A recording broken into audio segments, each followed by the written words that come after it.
ketika saya merenungkan firman Tuhan, saya membaca mengenai hari-hari terakhir. Malah sebetulnya malam terakhir ketika Yesus itu tahu bahwa ia akan diserahkan. Saya membaca, saya merenungkan mulai dari kitab Yohanes pasal 13, kalau nanti Bapak Ibu pulang ke rumah, dalam saat teduh, dalam pembacaan Alkitab secara pribadi, saya mendorong Anda untuk bisa membaca dan merenungkan pasal-pasal ini. Mulai dari Yohanes pasal 13, Yohanes pasal 14, 15, 16, 17, itu adalah pasal-pasal yang memuat setiap perkataan Yesus di malam terakhir. Malam perjamuan. Yesus tahu bahwa sebentar lagi ia akan ditangkap dan diserahkan. Ia tahu bahwa sebentar lagi ia akan naik ke atas kayu salib, memberikan nyawanya untuk menggenapi apa yang menjadi kehendak Bapa. Nah, kalau Anda renungkan itu Yohanes 13 dimulai dengan Yesus membasuh kaki murid-muridnya. Saya nggak tahu gitu ya, mungkin saya orangnya agak cengeng, tapi ketika saya merenungkan itu hati saya nggak bisa berhenti terharu. Karena saya bisa merasakan, saya berharap ketika Anda membaca pasal-pasal itu, Anda jangan sekedar membaca, tapi Anda bayangkan, Anda imajinasikan, Anda hari itu bersama-sama dengan Yesus di ruang perjamuan terakhir itu. Lalu Anda tangkap, Anda baca setiap kata-kata, Anda akan temukan hatinya. Saya terharu sekali ketika saya merenungkan ayat-ayat itu, saya membaca kisah demi kisahnya. Dimulai dengan ia membasuh kaki murid-muridnya. Lalu ia berbicara, dia mulai ngajar, dia ngomong soal aku memberikan perintah kepadamu untuk saling mengasihi. Lalu pasal 14 dia berbicara mengenai rumah Bapa gitu ya. Kemudian pasal 15 dia ngajar lagi tentang pokok anggur yang benar. Kemudian pasal 16 dia mulai berbicara tentang Roh Kudus. Dan pasal 17 ketika Yesus itu mulai memanjatkan doa syafaat untuk murid-muridnya. Saya ini menangkap gitu ya, bahwa Yesus tahu ini malam terakhir. Selama 3,5 tahun ia membangun hubungan yang sangat dekat dengan murid-muridnya. Dan dia begitu mengasihi murid-muridnya, karena yang hadir malam itu kan cuma murid-muridnya aja. Ya, dan dia begitu bondingnya tuh sudah kuat sekali. Dan Yesus itu mengasihi setiap murid-muridnya dengan kasih yang sempurna. Nah, berkali-kali Yesus itu perasaannya kayak apa ya? Kayak orang tua yang akan meninggalkan anak-anaknya for good, untuk selama-lamanya. Selama-lamanya dalam arti ia tidak akan lagi ditemukan secara fisik bersama dengan murid-muridnya. Jadi hatinya itu masih hatinya itu gelisah. Berkali-kali dia tuh mengucapkan kalimat-kalimat dengan penuh rasa haru gitu ya. Dia mulai ngomong, sebentar lagi aku akan meninggalkan kamu. Sebentar lagi aku akan pergi gitu ya. Tapi dan tiap kali ia memberitakan mengenai kepergiannya, Yesus tuh memberitahu, walaupun Yesus tahu saat itu dia mau ngomong seperti apapun, murid-muridnya gak mungkin bisa nangkap dengan sempurna. Murid-muridnya ini gak ngerti apa-apa gitu ya, lemot gitu ya. Murid-muridnya ini gak benar-benar ngerti apa yang menjadi tujuan dan kehendak Yesus. Kehendak Bapa, apa yang akan menjadi perjalanan yang akan ditempuh oleh Yesus. Murid-muridnya masih gak paham, gak ngerti, walaupun pelan-pelan Yesus mulai memberitakan, nanti ya 3,5 tahun kita bersama-sama, tapi bentar lagi aku ini akan pergi. Nah, hatinya ini gelisah. Tiap kali ia mau memberitakan kepergiannya, dia kayak orang tua yang gak rela melepaskan anak-anaknya. Bukan khawatir, tapi ada perasaan, ya gimana sih?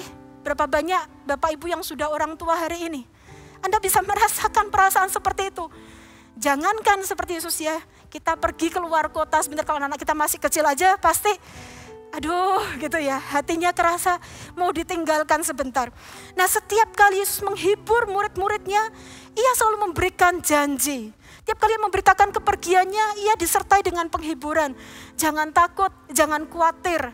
Aku sekali-kali tidak akan membiarkan engkau yatim piatu.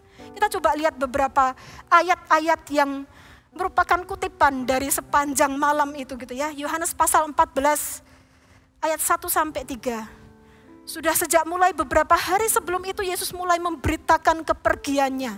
Walaupun murid-muridnya belum bisa nangkep sepenuhnya.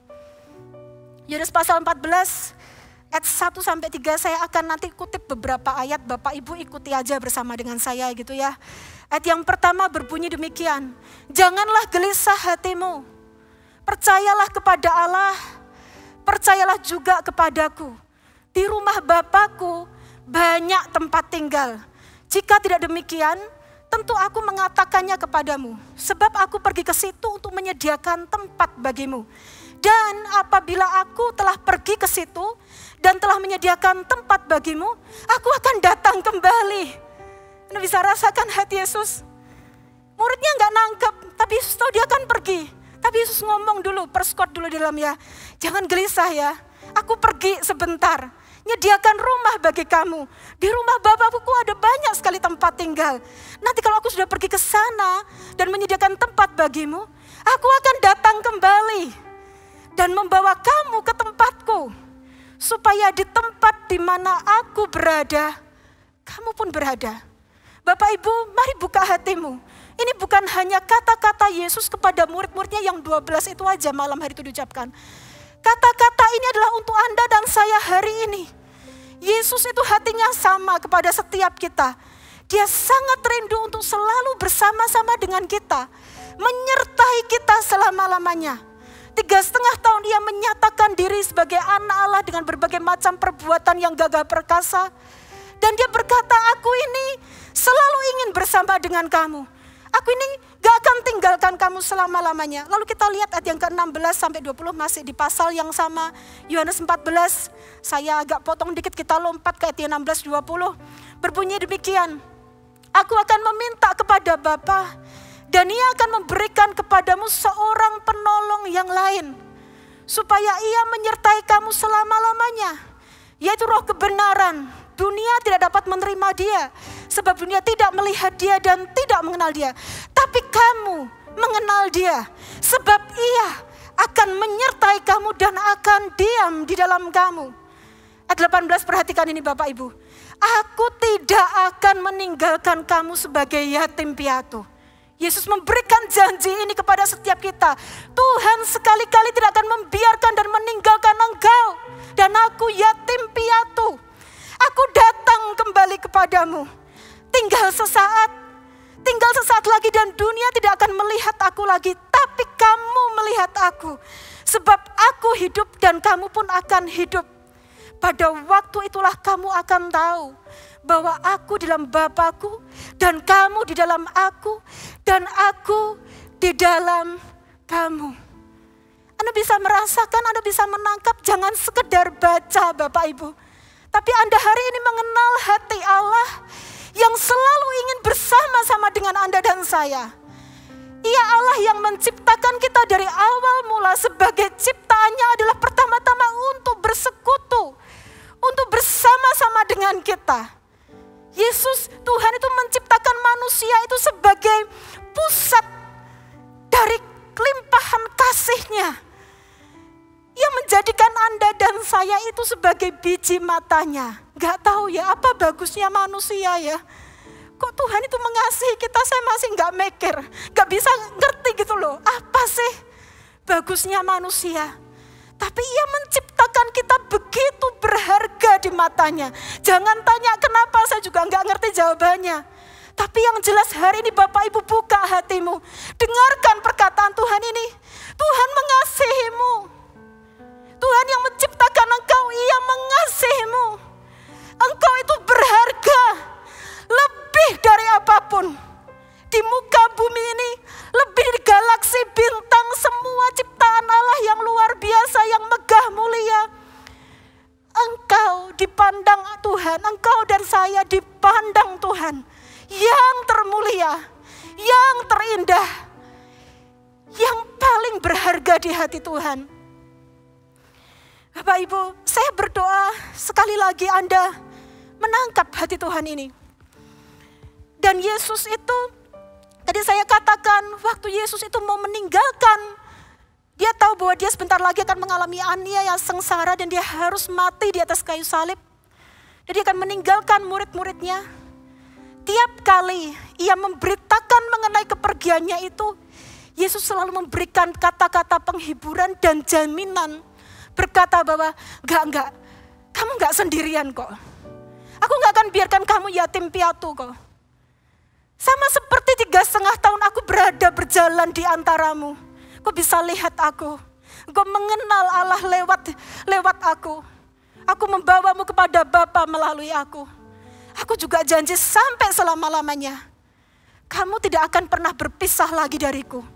Kamu akan selama-lamanya bersama-sama denganku. Dan kemudian Yesus memberikan Roh Kudus sebagai ganti kehadirannya dalam hidup murid-muridnya.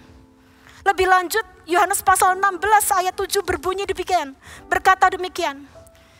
Jadi ini satu rangkaian ya Bapak Ibu ya, 13, Yohanes 13, 14, 15, 16, 17 itu sebuah percakapan panjang. Tapi itu malam yang sangat berkualitas. Itu malam yang sangat, itu malam yang sangat mengharu biru. Itu malam di mana Tuhan Yesus itu mencurahkan seluruh isi hatinya. Seluruh perasaannya, bayangkan. Dia sebagai anak Allah dan juga adalah manusia. Dia mengerti apa yang akan dia hadapi dalam beberapa waktu, jam ke depan. Dan dia mencurahkan semuanya dan dia berkata ngomong, banyak yang ingin kukatakan kepadamu, tapi kamu belum bisa menanggungnya. Betul ya? Itu seperti Yesus mau tumpahkan banyak sekali isi hatinya. Karena ia tahu bahwa sebentar lagi murid-muridnya tidak akan bisa melihat dia secara fisik lagi. Seolah-olah ia pergi meninggalkan mereka. Tapi Yohanes pasal 16 ayat yang ke-7 berbunyi demikian. Namun benar yang kukatakan ini. Bayangkan Yesus anak Allah, di dalam mulutnya tidak ada kebohongan. Tapi ia berkata, namun benar yang kukatakan ini. Artinya Tuhan itu mau kita percaya. Tuhan mau kita ini percaya sekalipun kita ini tidak mengerti, tidak bisa memahami sepenuhnya. Namun benar yang kukatakan ini kepadamu adalah lebih berguna bagi kamu jika aku pergi. Wah, ini sesuatu yang susah untuk ditangkap. Karena murid-muridnya sangat mengasihi Yesus. Sangat merasa aman dengan Yesus. Tapi Yesus bilang hari ini, benar yang tak omong ini. Percayalah sekalipun kau belum tahu, belum bisa paham. Lebih berguna kalau aku pergi. Saya baca ayat ini aja susah gitu ya. Loh, gak bisa gitu ya. Saya gak mau Yesus pergi. Jangan bilang lebih berguna kalau Yesus pergi. Tapi ayat ini berkata, tapi benar yang kukatakan kepadamu lebih berguna jika Yesus pergi. Aduh, Yesus yang terlalu, Jesus the dear of heaven, the Prince of God. Allah yang begitu penuh kasih. My dear Jesus, now that you said that it is better for you that I am live. It really hard for me to understand this. Sangat susah buat kita untuk bisa menangkap ini. Kok Yesus berkata lebih berguna kalau ia pergi? Perhatikan kata-kata ini. Sebab jikalau aku tidak pergi, penghibur itu tidak akan datang kepadamu. Tapi jikalau aku pergi, aku akan mengutus ia kepadamu. Yesus sedang berbicara mengenai seorang pribadi yang ia katakan lebih berguna kalau aku pergi supaya penghibur ini bisa datang. Bapak Ibu, hari ini saya tahu kita ada di bulan dengan tema berbicara mengenai Roh Kudus. Tapi hari ini dengarkan baik-baik. Roh Kudus bukanlah, saya yakin Pastor Philip sangat sepakat dan berkali-kali menyampaikannya juga. Bukanlah sekedar sebuah tema bulanan dalam gereja ini. Roh Kudus harusnya menjadi pusat dari semua keberadaan gereja ini. Roh Kudus harusnya menjadi pusat kehidupanmu jika engkau mengaku engkau adalah pengikut Kristus. Orang-orang yang percaya kepada Yesus. Kenapa? Karena Yesus bahkan berkata, aku rela pergi meninggalkan kamu tidak ada di sisimu demi penghibur itu datang. Bapak Ibu, ketika saya merenungkan kata-kata ini, saya menangkap bahwa misi Tuhan Yesus datang ke muka bumi ini bukan hanya untuk mati di atas kayu salib dan mengerjakan karya keselamatan bagi Anda dan saya. Tapi tidak berhenti di situ. Dia punya misi lebih lanjut untuk memulihkan dan mengembalikan manusia sepenuhnya pada persekutuan yang semula dengan Allah. Ini yang saya renungkan. Roh Kudus adalah pemberian yang lahir dari kerinduan Allah untuk selalu bersekutu dengan manusia. Engkau di dalamku dan ku ada dalammu. Tak ada yang tak mungkin bagimu. Engkau di dalamku dan ku ada dalammu. Kini ku datang mencari wajahmu, mengasihimu selalu dengan segenap hatiku, mencintai seluruh perbuatanmu, mengabdikan hidupku sesuai rencanamu. Ku mau menyembahmu sampai akhir hayatku. Lagu ini berkata, engkau di dalamku dan aku di dalam engkau. Itu yang Tuhan Yesus maksudkan ketika ia berkata, aku memberikan Roh Kudus kepadamu untuk menyertaimu selama-lamanya. Bapak Ibu, saya mau ajak Anda, bawa Anda untuk flashback sedikit ke kitab Perjanjian Lama. Ketika Tuhan menciptakan Adam, ia menghembuskan rohnya kepada Adam. Sehingga Adam menjadi manusia rohani yang sempurna. Tapi sejak Adam dan keturunannya jatuh dalam dosa. Kitab Kejadian pasal 6 ayat 3, dicatat aja gak usah dibuka. Allah berkata demikian, Rohku tidak akan selama-lamanya tinggal dalam diri manusia karena mereka adalah daging. Kata-kata tinggal itu dipakai ke bahasa Inggrisnya strive atau berjuang. Kenapa? Karena sejak manusia jatuh dalam dosa, dosa yang bekerja dalam diri manusia dengan segala keinginannya terus-menerus menentang dan melawan roh yang Tuhan beri dalam hidup mereka dari awal penciptaan. Sejak waktu itu manusia terpisah dari Allah. Manusia kehilangan persekutuan yang sempurna dengan Allah itu. Allah tidak lagi bisa menemukan tempat kediamannya di dalam diri manusia. Manusia kehilangan kemuliaan Allah dalam dirinya. Di Taman Eden, Allah bisa bergaul karib, bercakap-cakap dengan intim, bertemu muka dengan Adam. Persekutuan kasih itu begitu sempurna. Tapi jatuhnya manusia dalam dosa membuat manusia itu bergumul, berjuang, menentang, mendukakan roh yang tinggal di dalam dirinya. Tapi Allah selalu kembali kepada rencananya yang semula. Hatinya selalu rindu untuk bersekutu dengan kita.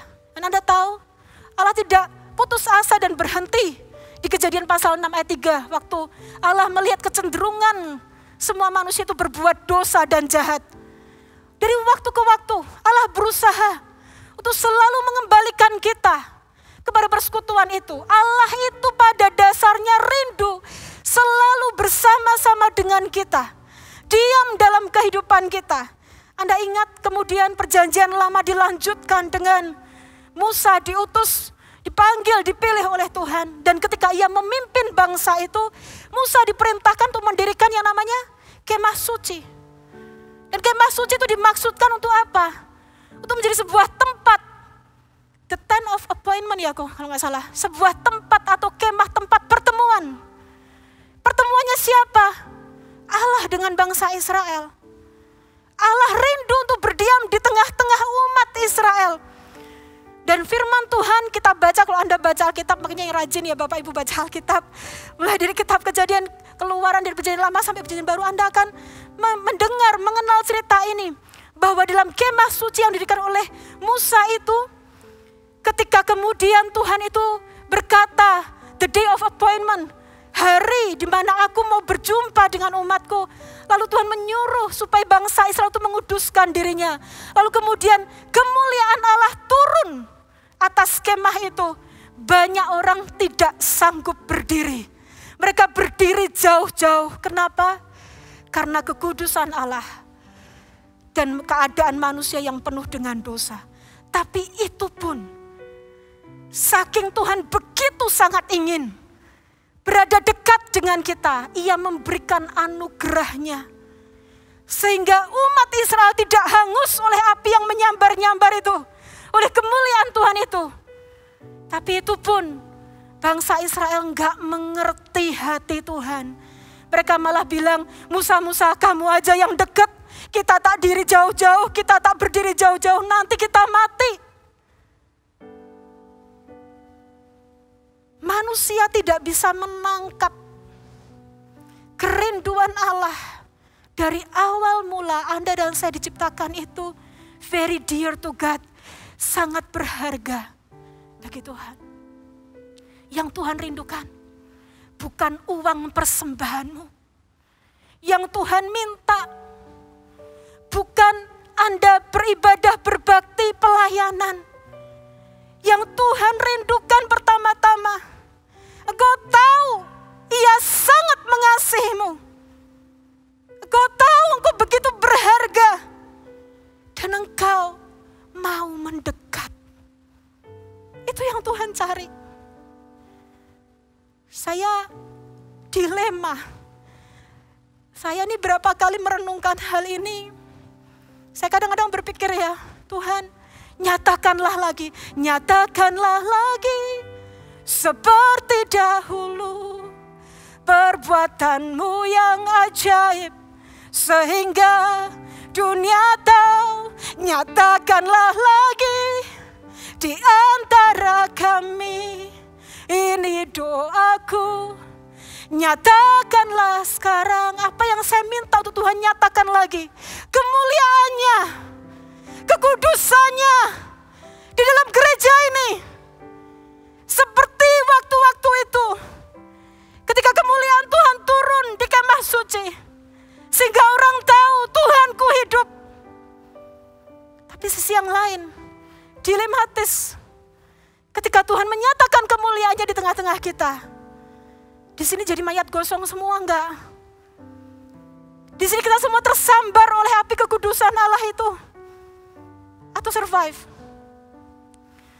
Saya dilema, kenapa? Karena sangat rindu melihat gereja Tuhan tidak pernah kehilangan kemuliaan Tuhan yang nyata, yang dinyatakan secara real. Tapi sekaligus menyadari, Tuhan mungkin seringkali tidak melakukan hal itu. Karena kasih karunia yang begitu besar. Dan kesempatan demi kesempatan yang Ia terus berikan kepada kita. Tapi sekaligus hati saya juga kesel, gemes dan jengkel. Kalau saya dengar, bukan menghakimi, tapi kebetulan disingkapkan sampai tahu. Ada jemaat yang bisa datang ibadah hari ini dengan tetap hidup dalam perzinahan. Atau bahkan beribadah di tempat ini tapi nyolong, curi. Saya kadang-kadang bertanya, di mana hadirat Tuhan? Di mana kekudusan Tuhan? Ada jemaat yang datang, mungkin terus datang ibadah, gandengan sama selingkuhannya, hidup dalam perzinahan dan gak ngerasa apa-apa tuh. Ibadah tetap jalan tuh, tetap nyembah juga angkat tangan tuh. Itu saya gemes.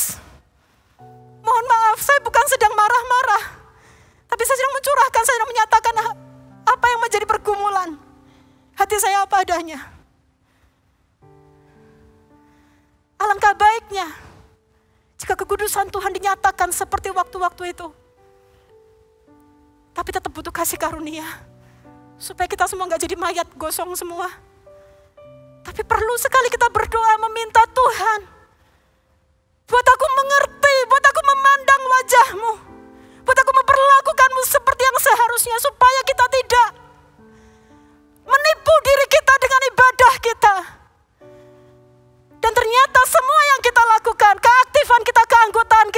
semuanya sia-sia.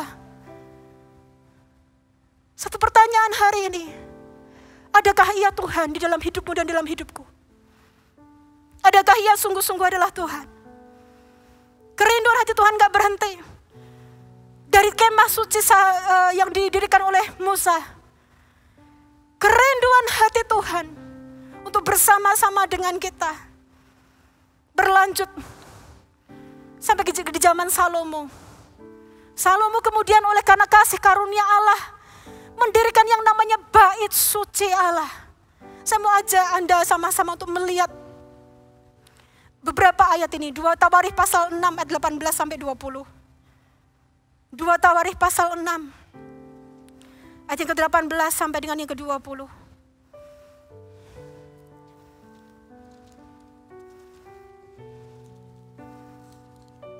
Bapak Ibu, kita adalah umat yang hidup di akhir zaman. Gereja ini menjadi gereja yang berdiri di akhir zaman. Kita harus disiapkan untuk menanti kedatangan Tuhan yang kedua kali. Anda dan saya, kita harus benar-benar menjadi umat yang berdiri, yang siap menanti kedatangannya kedua kali. Kita tidak boleh menjadi seperti gadis bodoh yang tertidur dan terlelap itu, yang pelitanya itu padam dan minyaknya itu kosong. Mari kita kembali kepada esensi, kepada kebenaran. Mari kita jangan Kristen-Kristenan, agama-agamaan, gereja-gerejaan. Apakah Anda dan saya menghargai Tuhan dalam hidup kita atau tidak? Apakah Anda dan saya memiliki hubungan yang sejati dengan Tuhan atau tidak? Itulah pertanyaannya. 2 Tawarikh pasal 6 ayat 18 sampai dengan yang ke-20, firman Tuhan berbunyi demikian. Salomo sesudah mendirikan bait suci dengan segala kemegahannya, Salomo tersadar sesuatu. Tetapi benarkah Allah hendak diam bersama dengan manusia di atas bumi? Sesungguhnya langit, bahkan langit yang mengatasi segala langit pun tidak dapat memuat engkau. Terlebih lagi rumah yang kudirikan ini, pada rumah itu megahnya luar biasa loh. Kemudian Salomo melanjutkan, maka berpalinglah kepada doa dan permohonan hambamu ini ya Tuhan Allahku. Dengarkanlah seruan dan doa yang hambamu panjatkan di hadapanmu ini.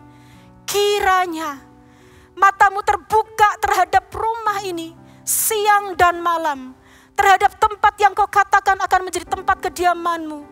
Dengarkanlah doa yang hambamu panjatkan di tempat ini. Salomo menyadari sudah dia berusaha untuk membangunkan bagi Allah sebuah proyek besar. Mega, gak tahu mega apa lagi, yang lebih tinggi dari mega apa yang gak ngerti. Oh ya, super mega project. Membangun sebuah rumah gereja yang megah bagi Tuhan. Lalu Salomo menyadari, aduh masa sih, Salomo sadar gitu ya. Mungkin dia ngomong sama dia, sadar mau sadar gitu ya. Masakan benarkah Tuhan hendak diam bersama dengan manusia? Bahkan langit itu adalah tahtanya, bumi tumpuan kakinya. Mana bisa menampung Tuhan, disuruh tinggal dalam sebuah rumah, disuruh berdiam. Dan masakan Allah itu mau diam bersama dengan manusia? Ini pertanyaannya Salomo. Lalu kemudian Salomo itu berkata, gak muluk-muluk wes aku sadar siapa aku. Cukup jika engkau mendengarkan, jika engkau memperhatikan, kau mengarahkan matamu ke tempat ini. Kau memperhatikan kami dan mendengarkan setiap doa yang diserukan dari tempat ini. Anda baca nanti selanjutnya, doa Salomo banyak menyadari bahwa ia gak mungkin bisa menampung Allah dengan segala kebesarannya. Lalu pasal yang ke-7 ayat yang pertama sampai 3, doa yang panjang lebar itu Salomo naikkan. Kemudian pasal yang ke-7 ayat yang pertama sampai ke-3 berkata demikian. Setelah Salomo mengakhiri doanya, api pun turun dari langit, memakan habis korban bakaran dan korban-korban sembelihan itu. Dan kemuliaan Tuhan memenuhi rumah itu. Para imam tidak dapat memasuki rumah Tuhan itu, karena kemuliaan Tuhan memenuhi rumah Tuhan.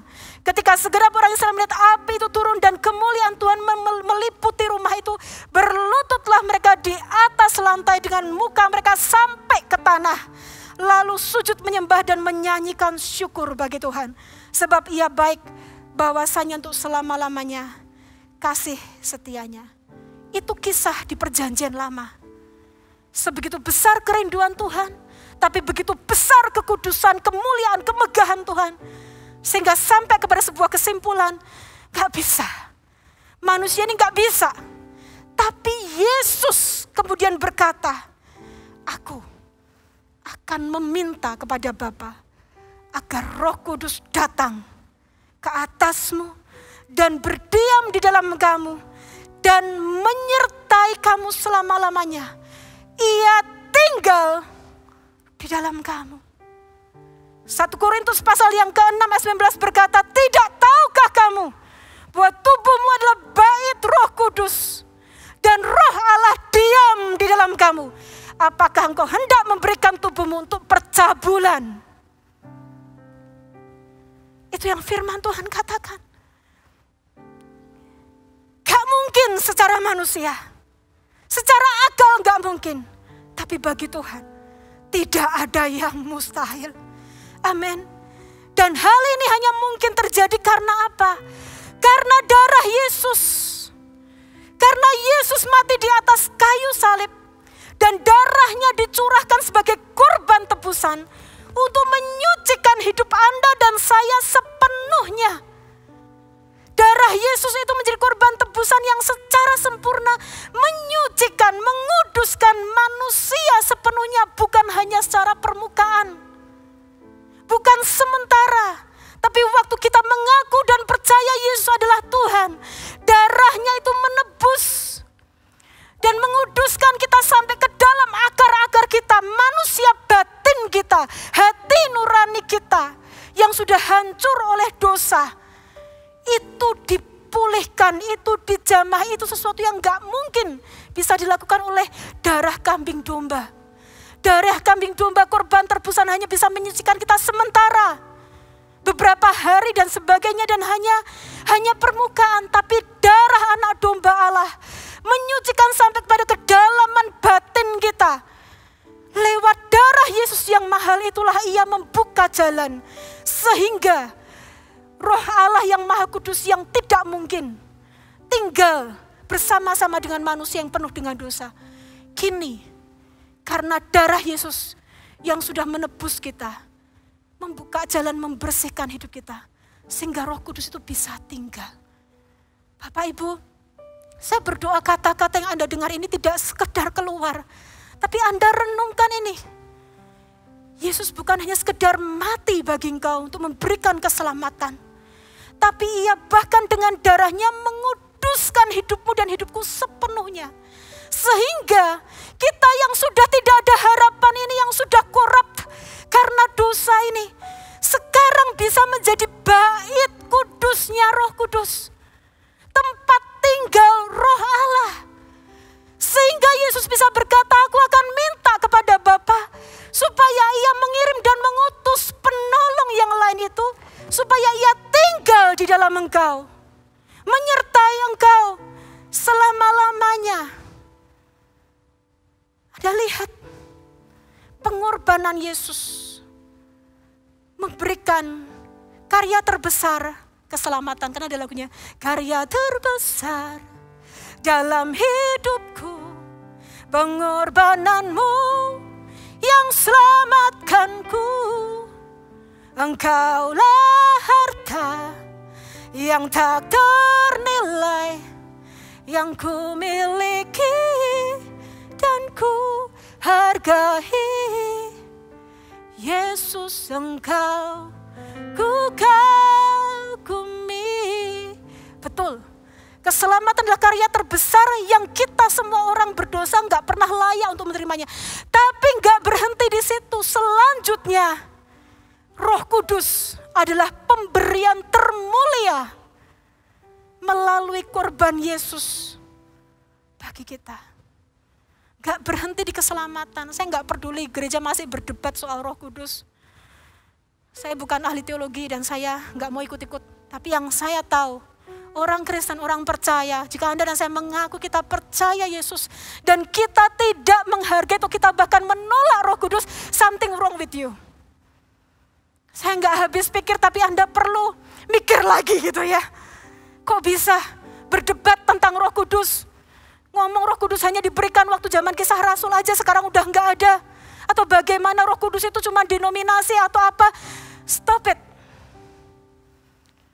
Yesus dengan jelas berkata, adalah lebih berguna bagi kamu jika aku pergi, supaya Roh Kudus itu bisa datang kepada hidupmu, tinggal bersama dengan engkau, dan menyertai engkau selama-lamanya. Siapakah Roh Kudus itu? Roh Kudus adalah pribadi yang diberikan untuk menolong kita, menyertai kita. Yes, tapi lebih daripada itu, Roh Kudus adalah Allah itu sendiri.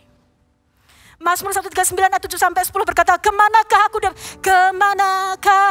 aku dapat pergi menjauhi Roh-Mu yang suci. Kau sahabat dan kau dekat. Amen. Ini malah jadi nyanyi terus gitu ya.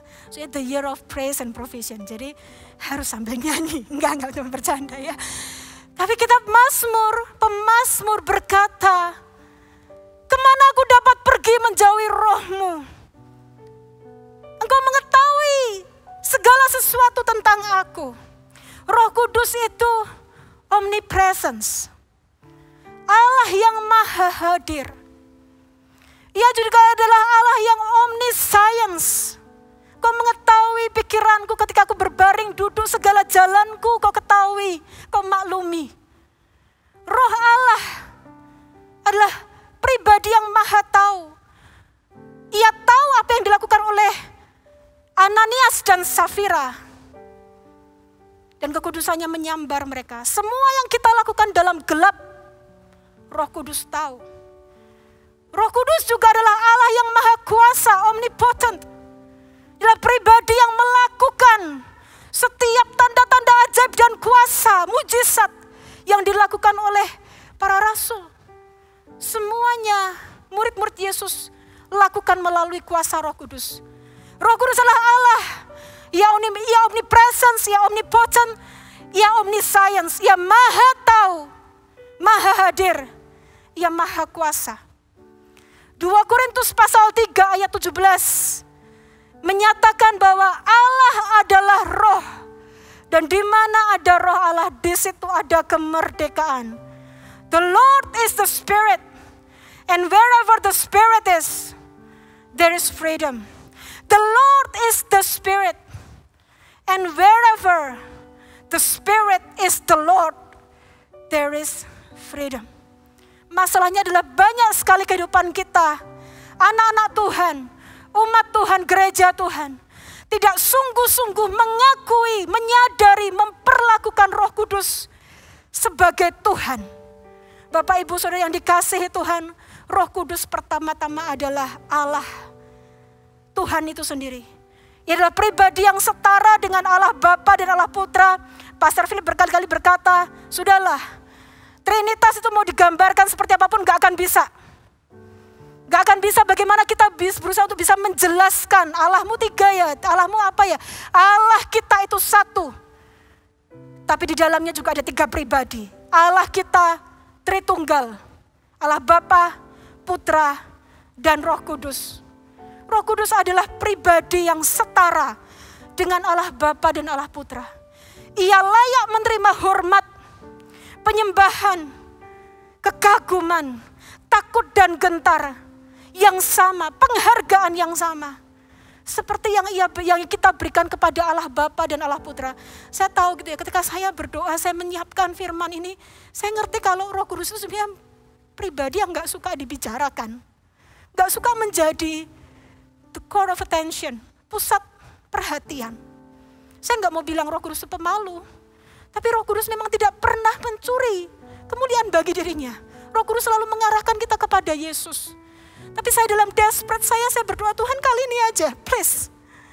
Supaya kami belajar untuk memperlakukanmu seperti yang seharusnya.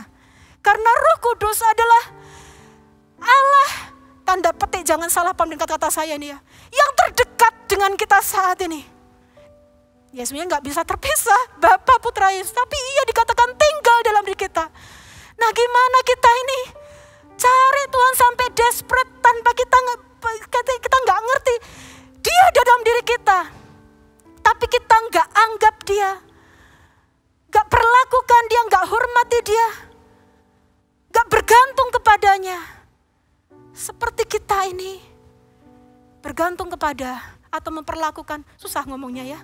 Tapi intinya adalah pribadi yang selalu diabaikan. Dia ada pribadi yang sering kali diabaikan. Saya sendiri juga bertobat Bapak Ibu, gak bilang saya kebagusan. Saya juga bilang Tuhan aku gak mau cari Engkau hanya karena kalau mau khotbah atau karena pelayanan. I need you Holy Spirit. I know that you are God. The most precious gift given to me. And you dwell in my life. Ajari aku menghormatimu, memperlakukanmu seperti yang seharusnya. Ajari aku memberikan kasih, penghargaan, penghormatan, cinta, perhatian selalu kepadamu. Terutama karena Engkau ada dan tinggal di dalam hidupku. Ia hadir benar tinggal dalam hidup kita melalui korban Yesus sebagai penolong, penghibur. Tapi jangan sia-siakan Roh Kudus. Jangan kacung-kacungkan Roh Kudus. Jangan, kita tidak selayaknya menghormati Dia kurang dari kita menghormati Allah Bapa dan Allah Putra. Roh Kudus itu sendiri is very dear bagi Allah Bapa dan Allah Putra. Makanya Allah Bapa, Allah Putra pun berkata, jika engkau sampai mendukakan roh Allah itu, yang satu ini, itu gak bisa diampuni. Karena Dia begitu berharga bagi Allah Bapa dan Allah Putra, yang memberikan Roh Kudusnya tinggal dalam diri kita. Bapak Ibu, Anda orang percaya?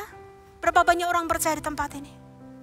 Yesus berkata kepada setiap engkau, jika engkau percaya kepadaku, aku akan memberikan, aku akan meminta kepada Bapa untuk mengutus seorang penolong yang lain itu kepada hidupmu.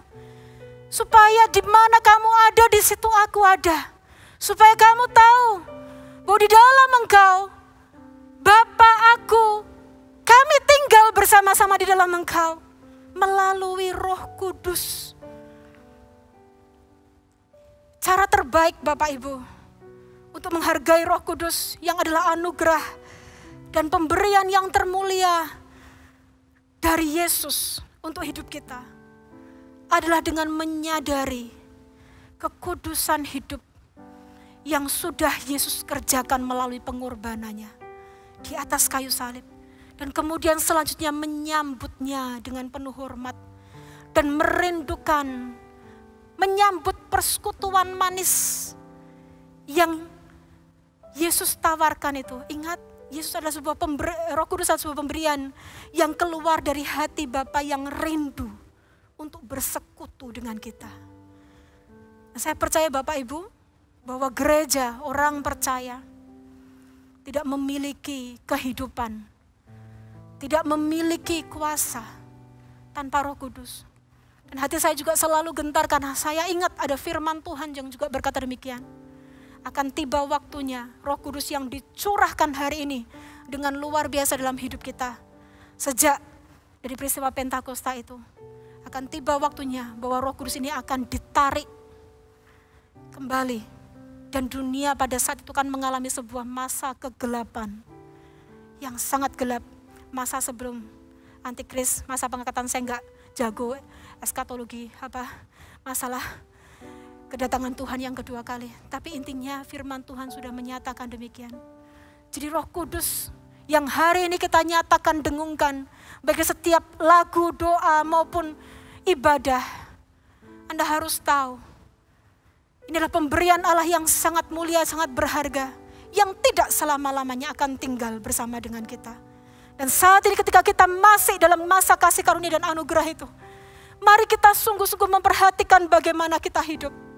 Mari kita menjalani kehidupan yang berpadanan dengan Injil yang kita percaya. Dan mari kita menyambut Roh Kudus dalam kehidupan kita. Menyambutnya, menyambut uluran tangan, persekutuan kasih yang Ia berikan kepada setiap kita. Saya undang pemusik untuk maju ke depan. Saya ingat sebuah pengalaman rohani ini. Saya cuma mau ceritakan sebagai salah satu pengalaman atau sebuah kesan yang saya tangkap.